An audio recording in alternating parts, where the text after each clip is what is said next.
মানুষের শহরে একটা প্রশ্নের বিজ্ঞপ্তি পাঠিয়েছিলাম, স্বাধীনতা কি? অনেকেই উত্তর পাঠিয়েছেন, আজ সেগুলোই শোনাই। প্রথম উত্তর পাঠিয়েছে আমার মা। জানিস, খুকু চশমার কাঁচ মুছতে মুছতে টিভিতে তোদের রাত দখলের লড়াই দেখছিলাম। দেশ স্বাধীনের ৭৮তম বর্ষে স্বাধীনতার সংজ্ঞাটা ঠিক দিতে পারলাম, তবে স্বাধীনতা বলতে মনে পড়ে মায়ের কোল ছেড়ে প্রথম বাবার কোলে মাথা রাখার সেই ছেলেবেলা। তারপর আর মনে নেই।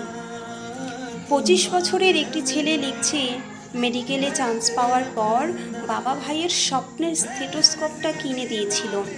সেদিন ভাই তার স্বপ্নের হাত ধরে নিজেকে সব থেকে স্বাধীন মনে করেছিল।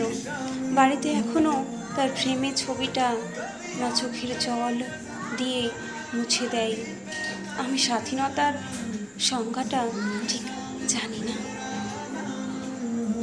এক বৃদ্ধ বাবা একটা ভেজা চিঠিতে আমাকে লিখে পাঠিয়েছে, স্বাধীনতার সংজ্ঞাটা আমি মেলাতে পারিনি।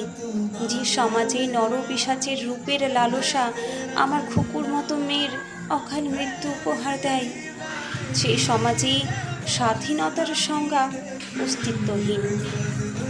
এক মধ্যবয়সী মহিলা লিখেছেন, মাধ্যমিকে জেলায় প্রথম হওয়ার পর একটাই স্বপ্ন ছিল, স্কুল মাস্টার হব। স্বামী, পুত্র আর পরিবারকে সামাল দিয়ে এখন মাঝে মাঝে ধর্মঘটে যেতে হয় শিক্ষক হওয়ার লড়াইয়ে। যে দেশে এমন সস্তা দামের স্বপ্ন বিক্রি হয়, আমি সে দেশের নাগরিক হিসেবে স্বাধীনতার সংজ্ঞা ঠিক জানি না। ৮০ বছরের এক বৃদ্ধা লিখেছেন, নিজেকে নিঃস্ব করে ওর বাবা ছেলেকে মস্ত অফিসার বানিয়েছিল। এখন ছেলের ২ তলার ফ্ল্যাটে আমাদের জায়গা হয় না। আমরা দুজন এখন বৃদ্ধাশ্রমে দিন গুনি। জীবনের শেষ বয়সে এসে স্বাধীনতা কি তা আসলেই বুঝতে পারলাম না। চায়ের দোকানে কাজ করে একটি ছেলে লিখেছে, বাবা মরে যাওয়ার পর স্বাধীনতা ব্যাপারটা বুঝতে পারি না।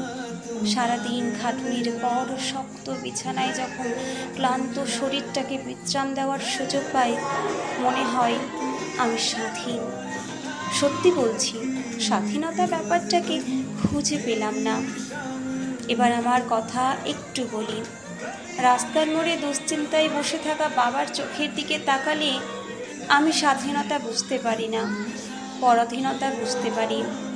ওখানে যে বাবা অত্যাচারে অকালে তার মেয়েকে হারিয়েছে, তার চোখের দিকে তাকালে আমি বুঝতে পারি পরাধীনতা আসলে কি। স্বপ্ন পূরণ না হওয়া বেকার ছেলেটার দিকে তাকালে আমি বুঝতে পারি পরাধীনতা আসলেই কি। সত্যি তো বুকে হাত রেখে একবার বলতে পারবে, স্বাধীনতার ৭৮তম বর্ষে এসেও আমরা কতটা স্বাধীন, কতটা সুরক্ষিত?